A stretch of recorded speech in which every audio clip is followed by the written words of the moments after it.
नमस्कार और स्वागत है आप सभी का। और अभी हम पढ़ रहे हैं मध्य प्रदेश पीएससी 2021 प्रारंभिक परीक्षा के लिए कुछ जो महत्वपूर्ण शासकीय योजनाएं हैं उनके बारे में। तो पहला देख लेते हैं। पहला है सिविल सेवा प्रोत्साहन योजना।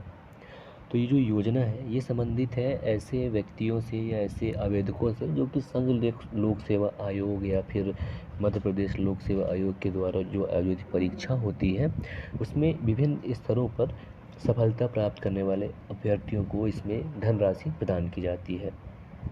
जिसमें ऐसा है कि यूपीएससी की प्रारंभिक परीक्षा उत्तीर्ण करने पर 40,000 रुपये प्रदान किया जाता है, जबकि यूपीएससी की मुख्य परीक्षा उत्तीर्ण करने पर 50,000 रुपये दिया जाता है। और यूपीएससी की साक्षात्कार में चयन होने पर, यानी कि साक्षात्कार के बाद साक्षात्कार में जब चयन हो जाएगा तो 50,000 दिया जाता है। जबकि एमपीपीएससी की प्रारंभिक परीक्षा उत्तीर्ण करने पर इसमें 20,000 रुपये प्रदान किए जाते हैं और मुख्य परीक्षा उत्तीर्ण करने पर 30,000 रुपये, जबकि साक्षात्कार उत्तीर्ण करने पर 25,000 रुपये दिए जाते हैं। तो ये सिविल सेवा प्रोत्साहन योजना है, ये योजना अनुसूचित जाति कल्याण विभाग के अधीन है। ठीक है। और इसके बाद जो नेक्स्ट योजना है जिसकी बात कर लें, जो कि दूसरा है गांव की बेटी योजना।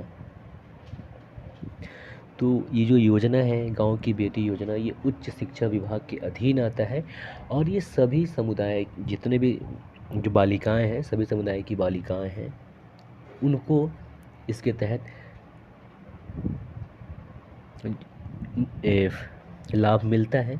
और ये योजना है गांव की बेटी योजना, सिर्फ स्नातक स्तर तक जो बच्चियां पढ़ रही हैं उनके लिए है। और इसमें जो क्राइटेरिया है, तो ये गांव की बेटी योजना शिक्षा से संबंधित है, और उनको इसमें सहायता दी जाती है। तो मध्य प्रदेश के जितने ज़िले हैं, तो सभी ज़िले के गांव में निवास करने वाली और गांव की पाठशाला में नियमित अध्ययन के बाद 12वीं कक्षा जो बच्चियां प्रथम श्रेणी में उत्तीर्ण करती हैं उनको 500 रुपये प्रति माह की दर से 10 माह के लिए 5,000 रुपये वार्षिक सहायता प्रदान की जाती है। जबकि इंजीनियरिंग और मेडिकल छात्राओं को 750 रुपये प्रति माह की दर से 10 माह के लिए 7,500 रुपये की वार्षिक सहायता दी जाती है। तो ये 3 वर्ष के लिए दिया जाता है, यानी कि जब 12th के बाद। और इसके बाद जो नेक्स्ट स्कीम है उसकी बात कर लें तो वह है प्रतिभा किरण योजना, जो कि उच्च शिक्षा विभाग के ही अधीन है। तो प्रतिभा किरण योजना भी छात्राओं के शिक्षा में सहायता, मतलब धन के सहायता से संबंधित योजना है। और ये जो योजना है प्रतिभा किरण योजना, ये शहरी गरीब लड़कियों के लिए ये योजना लाया गया है, प्रतिभा किरण योजना। और ऐसी छात्राएं जिन्होंने शहरी पाठशाला से नियमित अध्ययन करके 12वीं कक्षा की जो परीक्षा है प्रथम श्रेणी में उत्तीर्ण की हो, उनको 300 रुपये प्रति माह की दर से 10 माह के लिए 3,000 रुपये की वार्षिक सहायता दी जाती है। जबकि इंजीनियरिंग और मेडिकल कॉलेज की छात्राओं के लिए 750 रुपये प्रति माह की दर से 7,500 रुपये की वार्षिक सहायता प्रत्येक 3 वर्ष प्रदान की जाती है। तो ये जो प्रतिभा किरण योजना है ये शहर की गरीबी रेखा के नीचे जीवन यापन करने वाले परिवार की छात्राओं के लिए है। ठीक है। इसके बाद नेक्स्ट है विक्रमादित्य योजना। तो विक्रमादित्य योजना की बात करें तो ये भी उच्च शिक्षा विभाग के अधीन है। और इस योजना में क्या है कि सामान्य वर्ग के जो गरीबी रेखा के नीचे के जो विद्यार्थी हैं उनके लिए उच्च शिक्षा में शुल्क से छूट देने का प्रावधान इसमें रखा गया है विक्रमादित्य योजना में। और इसके तहत लाभार्थी कौन है? सामान्य वर्ग के गरीबी रेखा से जीवन यापन करने वाले छात्र। और इसमें विक्रमादित्य योजना में छात्र और छात्राएं दोनों ही पात्र होती हैं। और यहाँ पे यह है कंडीशन कि परिवार की जो वार्षिक आय है वो 42,000 रुपये से कम होनी चाहिए। और इसके अलावा जो पाठ्यक्रम हो वो परंपरागत हो, उसमें ये योजना कार्य करता है। एक अन्य है विक्रमादित्य निःशुल्क योजना, जो कि आयुष विभाग के अधीन है। और इसमें क्या है कि व्यावसायिक पाठ्यक्रमों में निर्धन छात्र जो हैं उनको निःशुल्क शिक्षा प्रदान किया जाता है। जिसमें सामान्य वर्ग की बात करें तो सामान्य वर्ग के जो निर्धन परिवार हैं उनके छात्रों को, जिनकी वार्षिक आय परिवार की 42,000 है या उससे कम हो, उनको विक्रमादित्य निःशुल्क योजना के तहत लाभ मिलता है।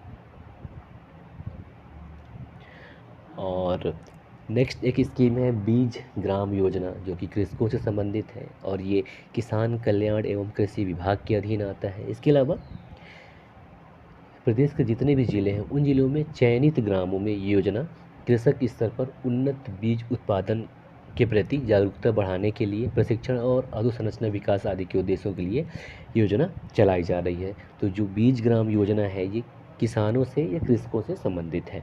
इसके बाद नेक्स्ट है बैलगाड़ी अनुदान, ये भी कृषकों से संबंधित है। तो ये जो योजना है बैलगाड़ी अनुदान, ये किसान कल्याण एवं कृषि विकास विभाग के अधीन है। और इसमें क्या है, पात्रता कि अनुसूचित जाति एवं जनजाति के कृषकों को जिनके पास 4 हेक्टेयर तक की जोत